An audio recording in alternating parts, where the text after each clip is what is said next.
நாம் உள்ளுக்குள்ள ஒருத்தவனை வச்சு கொண்டாடுறோம். அவனை அப்படி கொண்டாடிக்கிட்டு இருக்கிறதால தான் நாமால் திறமையாக வாழ முடியல. நம்மளோட பாவமோ சாபமோ இல்லைங்க கண்ணீர் சிந்தக்கூடிய வாழ்க்கையில். அதற்காக நம்ம கண்ணீர் சிந்துறோம் அப்படின்னு நினச்சிங்கன்னா உங்கள் வாழ்க்கையில் இந்த ஜென்மத்தில் மட்டும் இல்லை, வரக்கூடிய ஜென்மத்திலையும் அது தொடரும். நான் இங்கே பாசிட்டிவாக இருங்க அப்படின்னு சொல்லி உங்களை அழிவை நோக்கி கூட்டு போகலை. ஆனால் இதில் இன்னொரு விஷயமும் முக்கியமாக அடங்கியிருக்குது. முழுக்க பாருங்க, கேளுங்க, புரியும்.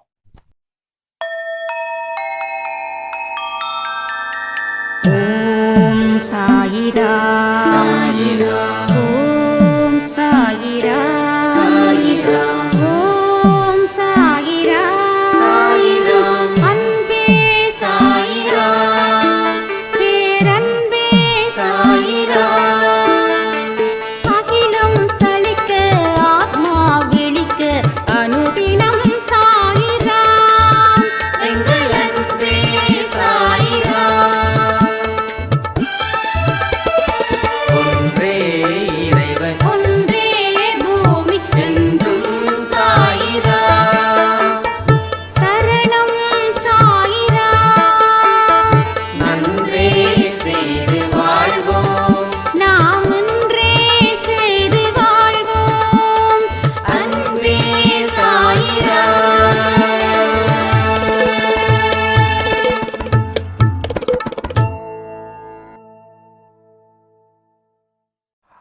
சாயிரா. என் உயிரின் உயிரானவர்களே, நினைத்த வாழ்க்கைய நிச்சயமா ஒவ்வொரு மனுஷங்களும் வாழ முடியும். அந்த நினைச்ச வாழ்க்கைய வாழ முடியாம நான் ரொம்ப கஷ்டப்படுறேன் அப்படின்னு சொல்றவங்களுக்கு உண்டான பதிவு தான் இந்த பதிவு.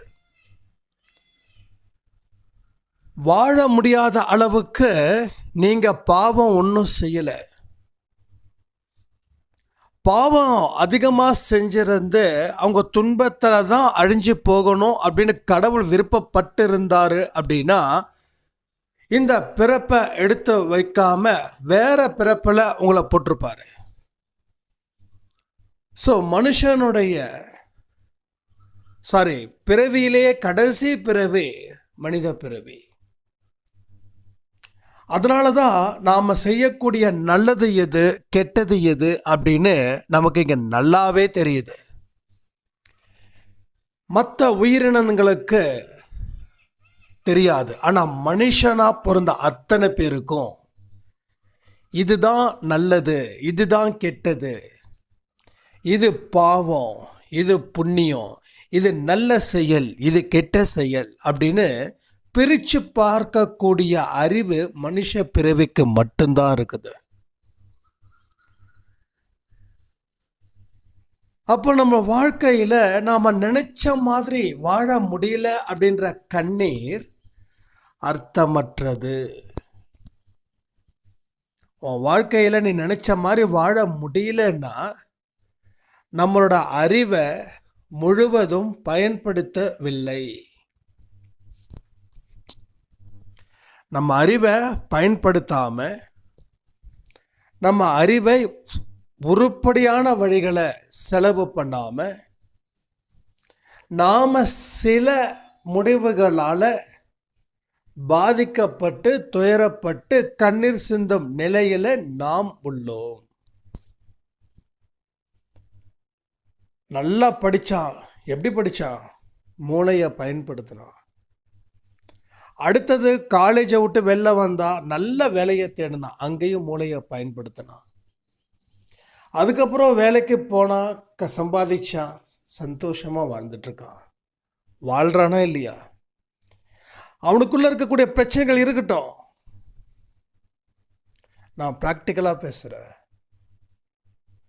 அவனுக்கு காசுக்கு பிரச்சனை இல்லை, வேற ஏதோ பிரச்சனை இருக்கட்டும். ஆனால் இங்கே காசுக்கும் பிரச்சனை, ஆரோக்கியம் இல்லாத விஷயத்துக்கும் பிரச்சனை, நினைச்ச மாதிரியான வாழ்க்கை வாழ முடியலன்னு ஏங்கி ஏங்கி தவிக்கிறதுலையும் ஒரு பிரச்சனை இங்கே இருக்கு. அப்போ அறிவை ஏன் பயன்படுத்தல? அப்ப அந்த அறிவை கொடுத்தது யாரு? நம்மளா வச்சுக்கிட்டோமா பிறந்த உடனே? ஸோ சில சிஸ்டமேட்டிக்ஸ் இருக்குது. நீ மனுஷனா பிறந்தா உனக்கு இந்த அறிவு வேலை செய்கிறதுக்குன்னு ஒரு போர்ஷன் ஒதுக்கியாச்சு. அதில் அந்த போர்ஷனில் சிந்திக்கக்கூடிய திறனையும் கொடுத்தாச்சு. அதுதான் மனுஷனுக்கு இருக்கக்கூடிய ஸ்பெஷாலிட்டி.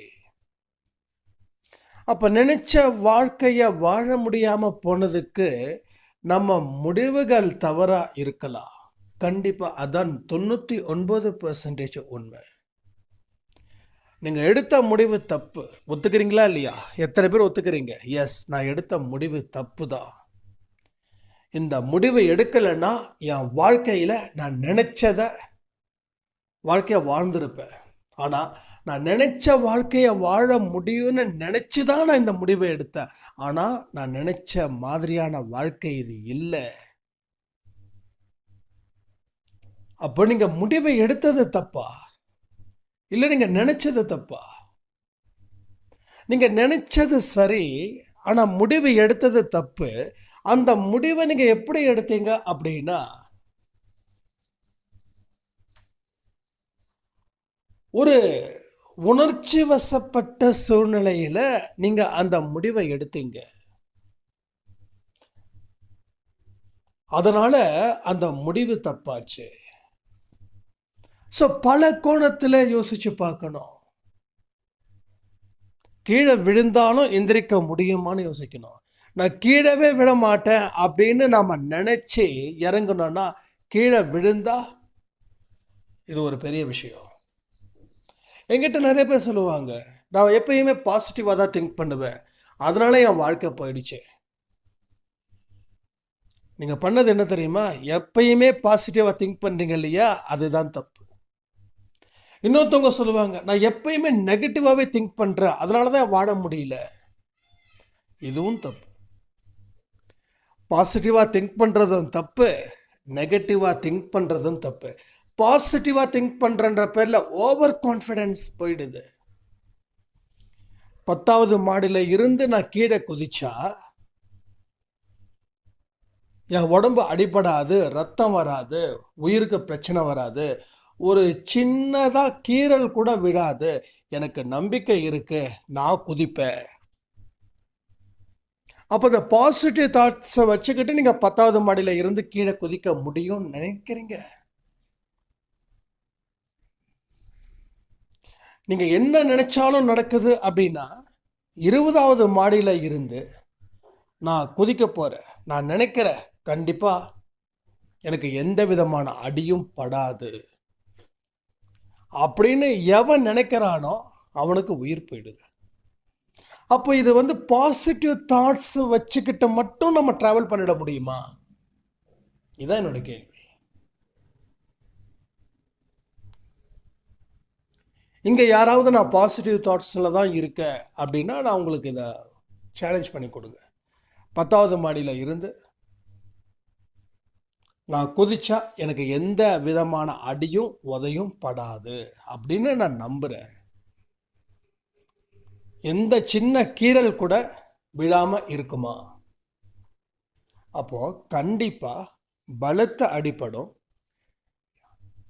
99.99% உயிரோடு இருப்பதே சந்தேகம். 99.99%. அப்போ 0.1 தான் இருக்குது உயிரோடு இருக்க முடியும்னு. அப்படியும் உயிரோடு இருந்தால் கை கால் இல்லை. அது உங்களுக்கு பழக்கத்துக்கு வரதுக்கே இந்த ஜென்மம் போயிடும். அப்போ பாசிட்டிவ் தாட்ஸ் நம்ம சொல்கிறோம். நிறைய பேர் இன்னைக்கு அதை பற்றி பேசுகிறாங்க. பாசிட்டிவாக திங்க் பண்ண, எந்திரிச்ச உடனே நான் நல்லா இருப்பேன்னு சொல்லு, எந்திரிச்ச உடனே அதை பண்ணுறேன்னு சொல்லு, இதை பண்ணுறேன்னு சொல்லு. எஸ், இது தேவை. ஆனால் இதனால் மட்டும் நம்ம வாழ்க்கை மாறிடாது. அப்போ அதுக்கு பயன்படுத்த கடவுள் அறிவையும் கொடுத்துருக்காரு. உன்னால் என்ன முடியும், உன்னால் என்ன செய்ய முடியும். அப்போது நீ 2 விதமான முடிவெடு. ஒருவேளை கீழே விழுந்தோம் அப்படின்னா எந்திரிப்பியான்னு பாரு. கீழே விழுந்தால் எந்திரிக்க முடியாது அப்படின்ற ஒரு சூழ்நிலை வரும்போது கீழே விட முயற்சி பண்ணாத. எப்போ எந்திரிக்க முடியும் அப்படின்னு நீ நினைக்கிறியோ அப்போ முயற்சி பண்ணு. இல்லைன்னா கீழே விழாத அளவுக்கு தயார் செய்துக்கிட்டு கீழே விடு. அப்போ எந்த முடிவு எடுத்தாலும் அதில் ஒன்று நல்லது நடக்கும், இல்லை கெட்டது நடக்கும். நல்லது நடந்தால் உலகம் உன்னை கொண்டாடும், கெட்டது நடந்தால் நீ மோசமானவன் அப்படின்னு சொல்லும். அப்போ கெட்டது நடந்தாலும் அது உன் மனசில் எந்த பாதிப்பும் ஏற்படுத்தாது. அந்த நிலைக்கு நீ வரணும். அதுக்காக முடிவெடுக்க முடியாமல் இருக்கவும் முடியாது. ஸோ வாழ்க்கையில் வச்சிருக்கிற சேலஞ்சே இது ஒன்று தான். அப்போ நீங்கள் உங்களை எந்த இடத்துலையும் இப்படிப்பட்டவங்கன்னு உங்கள் மனசுக்குள்ள ஒரு ஐடென்டிஃபிகேஷன் பண்ணாதீங்க. ஒரு அடையாளத்தை கிரியேட் பண்ணிட்டீங்கன்னா அந்த இமேஜுக்குள்ளேயே நீங்கள் வரணும். இப்போது வடிவேலு ஒரு காமெடியன், சூப்பர் காமெடியன். அவரோட கால் ஷீட்டுக்காக சினிமா ஃபீல்டு காத்திருந்த காலெல்லாம் உண்டு. ஆனால் அவர் திடீர்னு ஒரு ஹீரோ ரோல் பண்ணாருன்னா அதை நம்மால் ஏற்றுக்க முடியுமா? அதே போல் சந்தானம், அவங்களும் நல்ல பெஸ்ட்டு காமெடியன்ஸ்.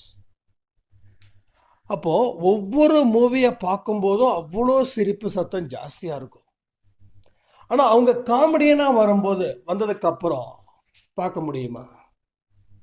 அதே போல் நாம் ஒரு இமேஜ்குள்ளே நம்ம மாட்டிக்கிட்டோம் அப்படின்னா அது நமக்கு பெரிய பெரிய பெரிய பெரிய பிரச்சனைகளை கொடுத்துடும். அதனால் அந்த அடையாளத்துக்குள்ளே வராமல் ஒரு சாதாரண மனுஷனாக நீங்கள் இருங்க. உங்கள் மனசுக்குள்ளே வாழுங்க.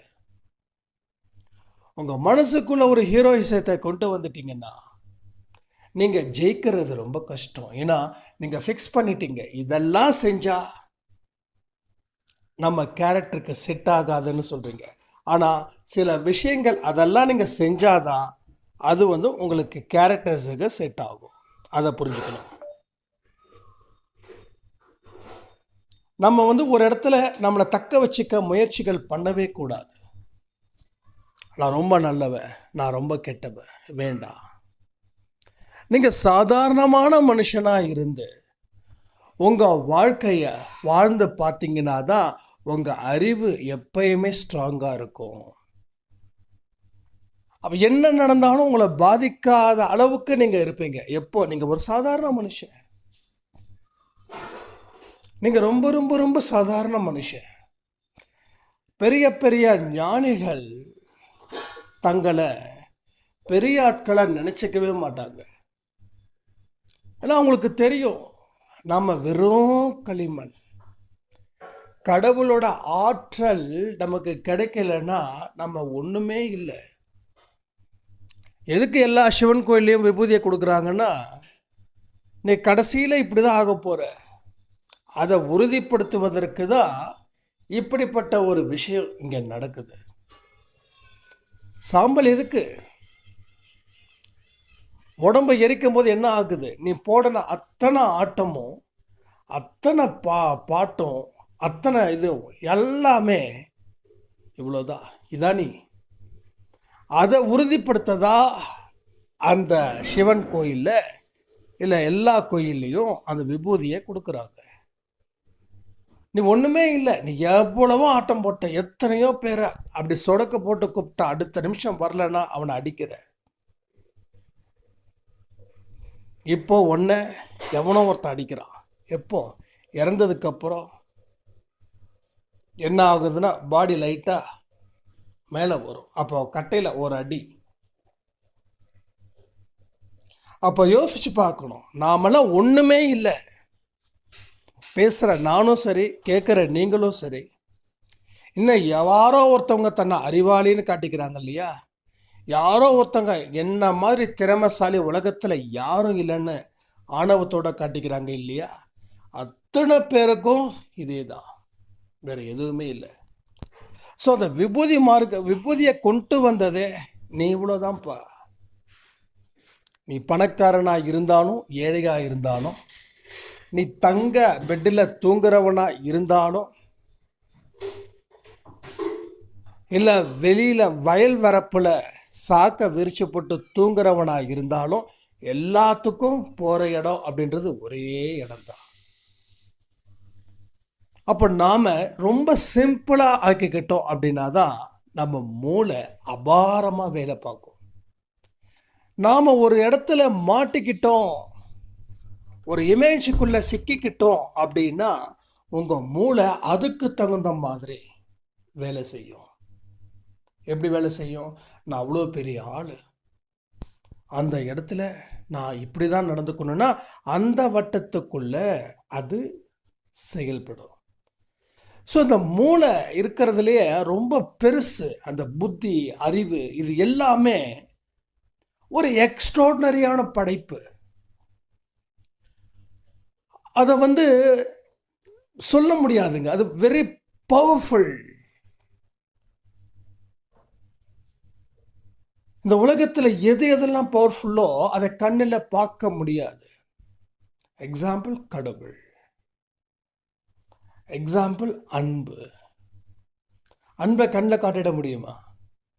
எனக்கும் உங்களுக்கும் இருக்கக்கூடிய அன்பை கண்ணால் பார்க்க முடியுமா? அதை பார்க்க முடியாது. ஸோ பார்க்காதது அத்தனையும் புனிதமானவை, பார்ப்பது அத்தனையும் அதை விட கொஞ்சம் கம்மி தான், வேல்யூ கம்மி தான். ஸோ இங்கே 2 பேருக்கு இருக்கக்கூடிய அன்பை நீ எப்படி காட்டு அப்படின்னா என்ன சொல்ல முடியும்? அது காட்ட முடியாது. அது இயல்பாக இருக்கிறது. அப்போ நம்மளோட அறிவும் அப்படிப்பட்ட ஒரு எந்த விதமான கண்ட்ரோலும் இல்லாத அளவுக்கு பேரானந்த அடையக்கூடியது தான் அறிவு. அந்த அறிவை ஒரு வரையறைக்குள்ள சிக்கிக்கிட்டீங்கன்னா பிரச்சனை ஆகிடும். அந்த சிக்காமல் இருக்க நான் இன்னைக்கு வரைக்கும் முயற்சி பண்ணிக்கிட்டு தான் இருக்கேன். அதில் சிக்கிக்கவே கூடாது. சாதாரணமாக இரு. அப்போ தான் நீ செய்யக்கூடிய அத்தனை வேலையும் அசாதாரணமாக இருக்கும். சாதாரணமாக இருந்தால் மட்டும்தான் இது நடக்கும். நம்ம அப்படியே இப்போ தான் சாயப்பாக்கிட்டேருந்து வந்த மாதிரி பேசிடக்கூடாது.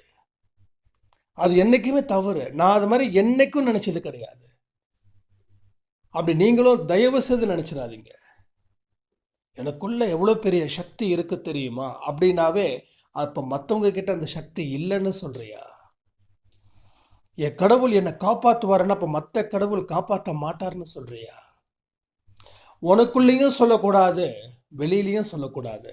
நீ பெரிய சக்தியான மனுஷனை காட்டிக்க எத்தனை முயற்சிகள் பண்ணுற, உன்னோட அறிவு அங்கே தான் சுருங்கி போகுது. உன்னோட அறிவு, உன்னுடைய வீழ்ச்சி எங்கே சுருங்கி போகுதுன்னா, நீ ஒரு வட்டத்துக்குள்ள ஹீரோவாக நினச்சி வாழ ஆரம்பிச்சிட்ட. உண்மையிலே எப்போ இந்த விஷயம் நடக்குதோ அப்போவே நீ ஹீரோவாக இல்லை, நீ ஜீரோவாக ஸ்டார்ட் பண்ணிட்ட உன்னோட கரியரை. அப்போ இந்த மாதிரியான விஷயத்தால் மட்டும்தான் நாம் நினைச்ச வாழ்க்கையை வாழவே முடியல.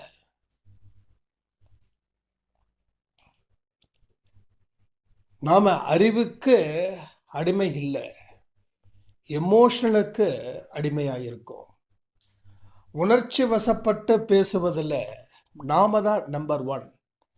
இந்த நம்பர் 1 இருக்கிறவங்க தான் கடைசியில் ஜீரோவாக மாறி போகிறாங்க. அப்போ ஜீரோவாகவே வாழ்ந்துக்கிட்டு போனால் நீங்கள் புத்தி சொல்கிறத கேட்கவே வேண்டாம். நிறைய நல்ல நல்ல விஷயங்கள் உங்கள் காதில் வருதுன்னா அது உங்களை சிந்திக்க வைப்பதற்கான ஒரு பயிற்சி. இன்னமும் நீங்கள் பயிற்சியில் இருக்கிறீங்க அப்படின்னு நம்புங்க. நான் எல்லாமே கற்றுக்கிட்டேன் அப்படின்னு நீங்கள் வெளியில் பேச ஆரம்பிச்சிட்டிங்கன்னா உங்களால் கற்றுக்கிட்ட அளவுக்கு தான் அது வேலை பார்க்கும். நம்ம மூளை ஸ்கூல் படிக்கும்போது ஏன் சுறுசுறுப்பாக இருந்துச்சுன்னா புதுசாக கற்றுக்கிட்டோம். நிறைய படிப்பு, 5 சப்ஜெக்டும் வேறு வேறு. ஒன்று மேக்ஸு, ஒன்று தமிழ், ஒன்று இங்கிலீஷு, ஒன்று ஹிஸ்ட்ரி, இன்னொன்று வந்து சயின்ஸ். அப்போ நம்மளோட சிந்தனைகள் 5 புறமாக போகுது. என்னைக்கு படிக்கிறத முடிச்சிட்டோமோ, என்னைக்கு வேலைக்கு போக ஆரம்பித்தோமோ, அந்த வேலையில் முதல் 1 வருஷம் நல்லா கற்றுக்கிட்டோம். அதுக்கப்புறம் கற்றுக்க வேண்டிய அவசியம் ஒன்றுமே இல்லை. ஒரே மாதிரியான பேட்டர்ன் ஜாப் தான். So no creativity. கிரியேட்டிவிட்டி எங்கே இருக்குதோ அங்கே சிந்திக்கக்கூடிய திறன் இருக்கும். சில பேர் கேட்கலாம், அப்படின்னா எனக்கு ஒரே வேலை தானே, நான் என்ன பண்ண முடியும்? அப்போ எனக்கு சிந்திக்க வேண்டிய வேலையே இல்லையே அப்படின்னு. எக்ஸலண்ட்டான, அருமையான, அற்புதமான கேள்வி. 100% it's excellent, more excellent.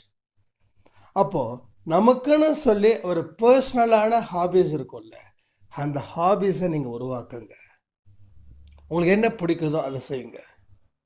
Even chess இருக்கல, செஸ் பிளேயிங் வந்து ரொம்ப இம்பார்ட்டன்ட். நானும் பிரதரும் உட்காந்து நைட்டு 10 மணிக்கு உட்காருவோம். இது நான் காலேஜ் படிக்கும்போது 3 ஆட்டம் 4 ஆட்டம் தான் ஆடுவோம் மொத்தமாக. 9 10 மணிக்கு ஆரம்பித்தோம் அப்படின்னா 3 மணி 4 மணி ஆகும் முடிக்க. ஸோ மேக்ஸிமம் 4 கிட்டத்தட்ட அவ்வளோ சிந்திக்கக்கூடிய அந்த விஷயங்கள் அதில் இருக்குது. ஸோ ஃபிசிக்கல் ஆக்டிவிட்டீஸ் நீங்கள் செய்யும்போது உங்களுக்கு புதுசாக சிந்தனைகள் உருவாகும். உங்களுக்கு என்ன பிடிக்குதோ, நீங்கள் ஒரு ட்ராயிங்கன்னா ட்ரா பண்ணுங்க. இதெல்லாம் பண்ண காசு வருமா? இப்போ என்ன மனுஷன் காசு தேடி ஓட ஆரம்பித்த உடனே மந்தமாயிட்டான். காசு வருமா? இதெல்லாம் பண்ண காசு வருமா? நீங்கள் காசை தேடி ஓடுனீங்கன்னா எதுவுமே எப்பயுமே கிடைக்காது. என்கிட்ட நிறைய பேர் சொல்லக்கூடிய விஷயங்கள். நான் ஒரு யூடியூப் சேனல் ஆரம்பிச்சிருக்கேன். என்னுடைய திறமையெல்லாம் அதில் கொடுக்கணும்னு நினைக்கிறேன். ஆனாலும் என்னால் சக்ஸஸ் பண்ண முடியல. அப்போ நான் உங்ககிட்ட ஓப்பனாக கேட்டேன், எதுக்காக ஆரம்பிச்சிங்க? இல்லை, ஏதோ கொஞ்சம் காசு பார்க்கலாம். நீங்கள் காசு பார்க்கலாம் அப்படின்ற ஆரம்பித்தது ஓகே, சந்தோஷம், நான் வேண்டான்னு சொல்லல. ஏன்னா அதுவும் நம்மளுடைய ஒரு முறையான ஒரு உழைப்பு தான். ஆனால் காசுக்காக நீங்கள் சில விஷயத்தை, உங்கள் ஹாபியை காசாக்கணும்னு நினச்சிங்கன்னா உங்களோட மைண்டு, உங்கள் கவனம் எதில் இருக்குதுன்னா உங்கள் ஹாபிஸ் மேலே இல்லை, கவனம் துட்டு மேலே இருக்குது. அப்போ அந்த கவனத்தை அங்கே வைக்காமல் உங்கள் ஹாபிஸ் மேலே நீங்கள் முழு கவனத்தை வைங்க. காசு வருது வராமல் போகுது, அதை பற்றி யோசிக்க வேண்டாம். நான் ஒன்று சொல்கிறேன், அன்பே சாய் நம்ம சேனல் ஆரம்பிக்கும் போது இந்த காசுன்ற ஒரு மோட்டிவில் நம்ம ஆரம்பிக்கவே இல்லை. இது வந்து சாய்ப்பா மேலே சத்தியமான வார்த்தை. அந்த ஒரு பர்பஸ்க்காக வைக்கவே இல்லை. இதில் ஒரு சாய்ராம் சொன்னாங்க, நீங்கள் பேசுகிறது வந்து அது எப்பயுமே கேட்கணும், அதனால் வந்து இதை வந்து யூடியூப்பில் போடுங்க அப்படின்னாங்க. அங்கே தான் ஆரம்பித்தது இந்த விஷயங்கள். இப்போ எனக்கு காசை தாண்டி இங்கே இருக்கிற மனுஷங்களோட அன்பு மட்டும்தான் எனக்கு பளிச்சுன்னு தெரியுது. இது சாய்பா மேலே சத்தியம். நான் காசை தேடி ஓடி இருந்தேன்னா இங்கே நின்று இருக்க முடியாது. அதுக்காக காசு கேவலம் நான் சொல்லலை, காசு முக்கியம்.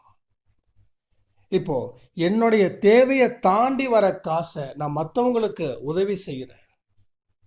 இதை ஏன் நான் சொல்கிறேன் அப்படின்னா, நான் சொல்லி உங்ககிட்ட பெருமை அடைஞ்சு நான் வந்து அப்படி இப்படிலாம் இல்லை. ஏன்னா காசு இல்லாதப்போ நான் எவ்வளோ துன்பப்பட்டேன், எவ்வளோ அசிங்கப்பட்டேன். ஒரு தீபாவளி நாளில் கிழிஞ்சு போன டிஷர்ட்டை தான் நான் போட்டு பட்டாசு வெடித்தேன். அப்போது எனக்கு காசு தேவை, இப்பயும் சொல்கிறேன் காசு தேவை. ஆனால் காசுக்கு பின்னாடி போல எனக்கு தேவையான விஷயங்கள் இருக்குது. அதை தாண்டி நான் சம்பாதிக்கணுன்றது, அடுத்தவங்களுக்கு உதவி செய்யணும் அப்படின்றதுக்காக மட்டுமே. அப்போ அந்த ஒரு மோட்டிவில் நான் போகும்போது கடவுள் பார்க்குறாரு, இவன் எந்த மோட்டிவில் போகிறான், இவன் காசு எதுக்கு கேட்குறான், இவன் காசுக்காக தான் இதெல்லாம் செய்கிறானா. அப்போ அவன் ஒரு அளவோடு செய்கிறானா, நாமளும் அவனுக்கு அளவோடு கொடுப்போம். அவன் அளவில்லாமல் செய்கிறானா, நாம் அவனுக்கு அளவில்லாமல் கொடுப்போம். இதுதான் அவருடைய விருப்பம். எல்லா கடவுளும் தன்னோட பக்தர்களுக்கு இந்த மாதிரியான எண்ணங்களை வச்சு தான் அவர் செய்கிறார். அப்போ நீங்கள் யூடியூப் ஆரம்பிக்கிறது நான் தப்பு சொல்ல, ஆரம்பிங்க. ஆனால் மணி பேஸ்டில் அதை உருவாக்காதீங்க. உங்களுக்கு ஒரு விஷயத்த வெளியில் சொல்லும்போது உங்கள் மனசில் இருக்கிற பாரம் குறையுதுன்னா எஸ் 100% ஆரம்பிங்க. ஆனால் நல்ல விஷயத்த மட்டும் சொல்லுங்கள். ஏன்னா உங்களை நம்பி, உங்கள் பேச்சை நம்பி அவங்க ஒரு ஆழத்தில் இறங்குறாங்கன்னா அவங்க அந்த ஆழத்தில் சிக்கிக்க கூடாது. ஆழத்தில் இறங்குறோன்னு தெரிஞ்சும் அதுலேருந்து தப்பிக்க முடியுன்றதுக்கும் நீங்கள் டிப்ஸு கொடுக்கணும். அது ரொம்ப இம்பார்ட்டன்ட். ஸோ நம்ம இங்கே ஓவர் கான்ஃபிடென்ஸை பூஸ்ட் பண்ணவே இல்லை.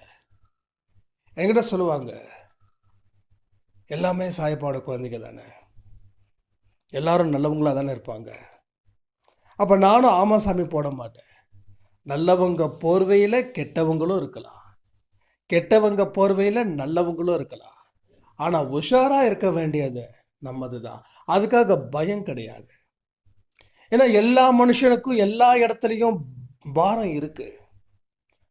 அப்போ அந்த பாரத்தை இறக்கி வைக்க முயற்சி பண்ணணுமே தவிர புதுசான ஒரு பாரத்தை சுமக்க நம்ம தயாராக இருக்கக்கூடாது. இது ரொம்ப இம்பார்ட்டன்ட். அப்போ இதெல்லாம் பேஸ் பண்ணி உங்கள் வாழ்க்கையை வாழ்ந்து பார்த்தீங்கன்னா தான் சாயப்பா கொடுத்த அற்புத வாழ்க்கை என்ன அப்படின்றது உங்களுக்கு புரியும்.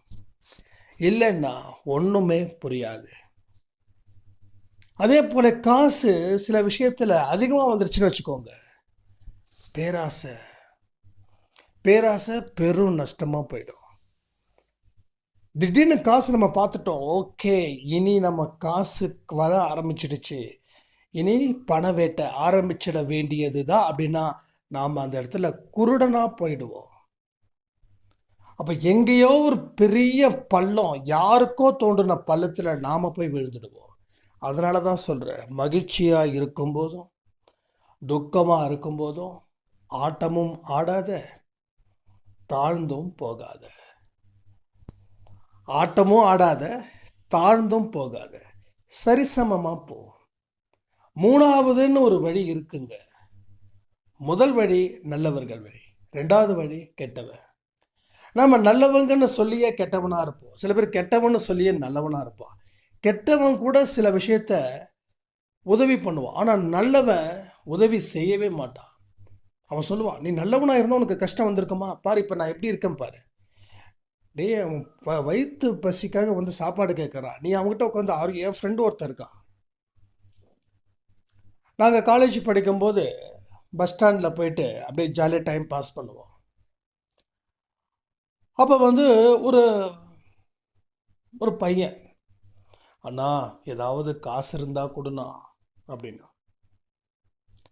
நான் பர்ஸை தேடுற, கையில் காசு இல்லை. நான் காலேஜ் படிக்கும்போது என்ன காசு இருந்திருக்க போகுது. சரி என்னடா அது, பஸ்ஸுக்கு தான் காசு இருக்குது, இவங்க கொடுத்தா நம்ம எப்படி நடந்து போகணுமே அப்படின்னு நான் யோசிக்கிறேன். உடனே என் ஃப்ரெண்டு பேசுகிறான், ஏண்டா நீ படிக்க மாட்டே, நீ நல்லவனா இருடா, இப்படிலாம் இருந்தால் நீ பிக் பாக்கெட் அடிக்க ஆரம்பிச்சிடுவேன். இப்போ நான் காசு உங்ககிட்ட கொடுக்கலன்னா நீ பிக் பாக்கெட் அடிக்க ஆரம்பிச்சிடுவேன். எப்பயுமே நீ அப்படி இருக்கணும். அப்படி நான் தான் சொல்லிட்டே, அவன் பசியோடு கேட்டுட்ருக்கான்டா, இருந்தால் கொடு இல்லைன்னா விடு. பசியோடு கேட்குறவனுக்கு நீ புத்திமதி சொல்லாத. ஏன்னா என் ஃப்ரெண்டு ரொம்ப ஹானஸ்ட்டாக இருக்கிற மாதிரி எல்லாத்தையும் சொல்லிப்பான், ஆனால் எல்லாரையும் அசிங்கப்படுத்துவான். இது அவனுடைய குணம். அவன் தான் கிளாஸ் ரெப்ரசன்டேட்டிவ். எனக்கு அவனுக்கு செட்டே ஆகாது. அவனா நல்லா படிக்கணும், நல்லா ஸ்மார்ட்டாக இருக்கணும், யாருக்கிட்டையும் உதவி கேட்கக்கூடாது. யார் உதவி பண்ணாலும் இப்படி தான் அவன் பேசுவான். ஸோ நீ நல்லவன்ற திமிரில் நீ பேசுகிற. அப்போ நல்லவனுக்குள்ள ஒருத்தன் மோசமானவன் ஒளிஞ்சிட்ருக்கான் தானே, ஒரு பூதம், ஒரு சாத்தான் ஒளிஞ்சிட்ருக்கான் தானே, கரெக்டு தானே? ஸோ நல்லவங்களுக்கு எல்லாத்துக்குமே ரொம்ப ஆணவ திமிரு அதிகங்க. நல்லவங்கன்னு சொல்லி ஐடென்டிஃபை பண்ணி உள்ளே வந்துட்டா யாரும் எந்த உதவியும் யாருக்கும் எங்கேயும் செய்ய மாட்டாங்க. அவங்க அடுத்தவங்க மனசை நோகடிக்கிறதுலே ரொம்ப தெளிவாக இருப்பாங்க. ஆனால் மூணாவதாக இருக்கக்கூடிய விஷயம் இருக்குது பாருங்கள், அது எந்த பிரச்சனையும் இல்லை. ஒரு இடத்துல நமக்கு அந்த இடம் பிடிக்கல, செட் ஆகலை, சில மனிதர்கள் பிடிக்கலைன்னா அமைதியாக வெளில வந்துடுவாங்க. எந்த பிரச்சனையும் கிடையாது. யாரோட கதை, ஓ இப்படி ஆயிடுச்சா அப்படி ஆயிடுச்சா அப்படின்னு கேட்கவும் இல்லை. மூணாவதா 2 பேர் இருக்கிற இடத்துல இன்னும் இல்லாத ஒருத்தனை பற்றி பேசும்போது அவங்க எந்திரிச்சிடுவாங்க. இந்த பழக்கம் உங்களுக்கும் வேணும். ஏன்னா இது ரொம்ப இம்பார்ட்டன்ட் இது. அதனால தான் மற்றவங்க கிட்ட குறை சொல்லக்கூடாது. மற்றவங்களை குறை சொல்லும்போது அது ஒரு பாவத்தை நம்ம சுமக்கிறோம். ஸோ உதவிகளே உங்களுக்கு எங்கே இருந்து கிடைக்காது. நல்லவனுக்குன்னு உதவிகள் எங்கேயும் கிடைக்காது. ஏன்னா நல்லவன் ஆணவத்தோடு இருக்கான். ஸோ நம்ம நல்லவன்றதே ஒரு போதையாகிடக்கூடாது. அதனால் யோசித்து முடிவு பண்ணி உங்கள் வாழ்க்கையை வாழுங்க. நிச்சயமாக நீங்கள் நினச்ச வாழ்க்கையை வாழ்வதற்கு உண்டான வழிகளை நாம் மட்டும்தான் கெடுத்தோம். ஸோ இது பார்ட் 1 வச்சுக்கலாம். அடுத்த பார்ட் 2ல் நினச்ச வாழ்க்கையை வாழ்வதற்கு என்னென்ன வழிமுறைகள் இருக்குது அப்படின்றத முடிஞ்சால் எனக்கு நைட் ஆடியோவில் ஞாபகம் இருந்தால் கொடுக்குறேன், இல்லைன்னா இன்னொரு நாள் நான் கொடுக்குறேன்னு சொல்லி இந்த ஆடியோவை நான் முடிக்கிறேன். ஜெய் சாய்ராம். ஓம் சாயிரா. சாயிரா. ஓம் சாயிரா.